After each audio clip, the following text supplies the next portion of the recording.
종목들 이야기로 바로 가보시죠. 오늘 엔비디아가 좀 조정이 나왔습니다. 물론 최근에 많이 올라온 흐름들도 있었을 거고요. 참 뉴스 하나를 가지고 이렇게 해석하냐 저렇게 해석하냐 많이 달라지는 모습들입니다.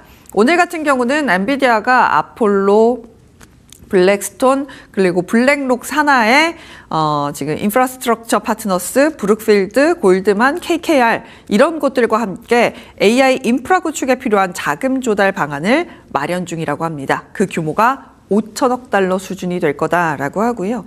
이 엔비디아가 5천억 달러를 직접 태우는 게 아니라 대형 자산운용사, 금융회사들과 함께 여기에 필요한 대규모 자금 조달 구조를 마련하는 방식이다라고 하는데 또 돈 놓고 돈 먹기 아니야? 또 순환금융 아니야? 이런 이야기가 나오고 있습니다.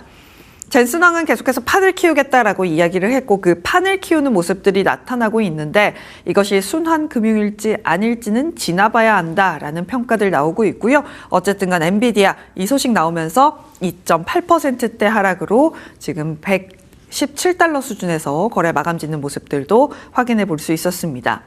여기다가 오늘 엔비디아가 조금 더 하방 압력을 받을 수 있었던 건 마이크로소프트의 소식 때문이었는데요.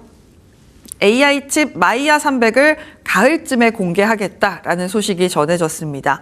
TSMC와 2027년 인도 목표로 30만 개 이상의 자체 칩 생산 용량 확보 협상을 진행 중이라고 하고요. 사실 이전에 마이야 칩을 내놓기는 했는데 생각보다 시장에서 그렇게 반응이 크지는 않았습니다. 엔비디아에 대한 의존도 낮추기가 지속되면서 마이크로소프트는 강세, 엔비디아는 약세 보여줬습니다. 마이크로소프트 1.2%대 강세로 500달러 위 수준 계속해서 지켜나가는 모습들 긍정적으로 확인이 되고 있습니다. 이런 가운데 인텔 같은 경우는 오늘 뉴스가 꽤 컸습니다. 상장 이후 처음으로 유상증자를 하겠다라고 하면서 100달러를 이탈해내는 모습들도 나타냈는데요.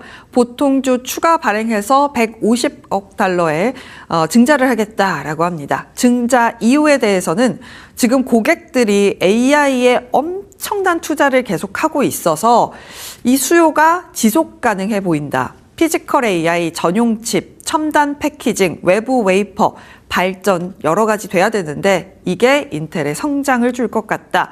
저 수요자들이 돈을 많이 쓰고 있는 것 같아서 우리 유증에서 투자하겠다라고 이야기를 하고 있습니다. 물론 뭐 AI 판이 커진다라는 것에서는 긍정적입니다만 유상증자로 인해서 주주가치 희석이라는 이슈가 있기 때문에 오늘 인텔 같은 경우는 4%대 하락을 보였다. 이 지점 정리해 보도록 하겠습니다. 그런 가운데 마이크론 테크놀로지 같은 경우는 장중에 흐름을 좀 꺾어내는 아쉬운 모습들이 체크가 됐는데요. 옵션 거래가 계속해서 이 메모리주들에게 굉장히 강하게 실리고 있다라고 합니다. 하지만 JP모건에서는 이렇게 이야기합니다. 최근 메모리 기업들의 주가 조정, 단기 실적 우려, 클라우드 서비스, 그러니까 하이퍼스케일러들의 지출 속도 조절에 따른 착시일 뿐 공급 차질, AI 서버, 에이전트 AI 이런 쪽의 수요 확대로 메모리 쇼티지 최소 2년 이상 지속될 거다라는 이야기들 전해지고 있습니다. 어쨌든 간 장중에 좀 변동성이 있었음에도 불구하고 거래량이 많이 떨어진 모습들 마이크론 테크놀로지에서도 나타나고요. SK 하이닉스 ADR물 쪽에서도 거래량이 떨어지는 모습들 나타나게 되면서 주가가 하락했지만 뭐 그렇게 거래량이 실리지 않았다. 이 지점 보시면 좋을 것 같습니다. 마이크론 테크놀로지 1.8% 하락, SK 하이닉스 ADR물 1.9%대 약세로 거래 마감지였습니다. 그런 가운데 광통신 관련된 종목들 최근에 잘 나가다가 오늘은 좀 차익 실현이 나왔습니다. 일제히 밀리는 모습들 나타내면서 루멘텀 같은 경우는 8%까지 낙폭을 키웠고요. 사실 최근에 쭉 올려왔다가 하루 만에 좀 차익 실현이 나온 것이 약간은 아쉽습니다. 미국의 중국 송수신기 수입 금지 관련해서 이거 진짜 실질적으로 가능해? 중국을 배제하고 광통신, CPU 이런 쪽 다 돌릴 수 있어? 이런 이야기가 나오게 되면서 중국에선 이노라이트 같은 종목들이 상승으로 돌려내기도 했었거든요. 그 영향을 받았다라는 거 함께 보시면서 국내 시장에서도 최근에 올랐던 광통신주들 오늘 밀릴 가능성이 있다는 거 눈여겨서 보시면 좋을 것 같습니다. 그런 가운데 애플도 함께 좀 볼까요? 애플 같은 경우는 확실히 실적 발표하고 나서 지지부진한 모습들, 하이퍼스케일러와는 뒤집어진 차트를 확인해 보실 수 있을 것 같습니다. 애플의 새로운 폼팩터, 지금 폴더블도 나오고 있고 올 웨어 글라스 이런 이야기도 나오고 있는데 이 지점에서 제프리스가 이런 이야기를 합니다. 수요일이 낮아서 2027년 출시 예정이던 최고급 올글래스 아이폰 개발 프로젝트가 취소된 것 같다. 홀드에서 언더퍼폼, 목표 주가도 185달러 수준에서 163달러 수준으로 내려잡았습니다. 일단 애플은 중국산 메모리칩 테스트한다라는 소식은 계속해서 내놓고 있긴 한데요. 그것도 싸지 않다라고 하는 만큼 주가 어떻게 흘러가게 될지 함께 보시죠. 1.5%대 약세를 보인 애플입니다. 308달러 수준에서 거래 마감지였습니다. 다음으로는 소프트웨어 단 좀 보도록 할 텐데요. 사실 데이터독이 실적 발표하고 나서 꽤나 빠지는 모습, 요 그래프 보이실까요? 끝에 쭉 빠지는 모습을 보여줬습니다.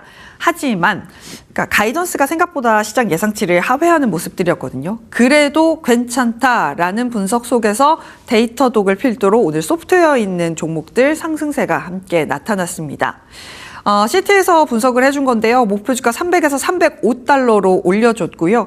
고객의 신중한 태도에도 불구하고 AI 관련 수요는 지속되고 있다라는 분석 나오고 있습니다. 스코샤뱅크에서도 목표 주가를 285달러까지 올려주고 있고요. 일단 데이터톡 같은 경우는 260달러 수준에서 거래 마감지였고요. 세일즈포스라든지 서비스나우 같은 종목들도 2%대 강세, 데이터독, 어도비, 인투이트, 오토데스크, 워크데이 같은 종목들도 최소 2% 이상의 강세를 나타내면서 오늘 소프트웨어 단의 강세가 하드웨어보다 더 두드러졌다. 이 지점 함께 정리해 보시면 좋을 것 같습니다. 마지막으로는 이 종목 함께 보시죠. 아처 에비에이션인데요. 오늘 장중에 꽤나 큰 상승폭을 그려냈습니다. 물론 상승을 다 지켜내지는 못했습니다만 그래도 12% 가까운 급등세 나타냈고요. VTOL 수직 이착륙기 하는 종목이라는 거 알고 계실 것 같습니다.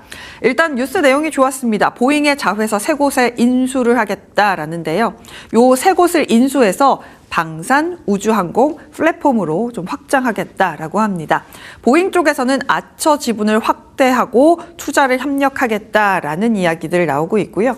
오늘 마침 마감하고 나서 실적 발표했었거든요. 매출액이 예상치를 상회하는 모습들, EPS 같은 경우는 적자폭 거의 비슷했고요. 3분기 가이던스 에비타 같은 경우도 시장 예상치 적정으로 부합하게 되면서 애프터에서 그래도 급등 이후의 자리 이 정도면 지켜내는 모습들도 함께 확인해 보실 수 있을 것 같습니다. 이렇게 뉴욕 증시에서도 실적 시즌 마무리가 되어가고 있습니다.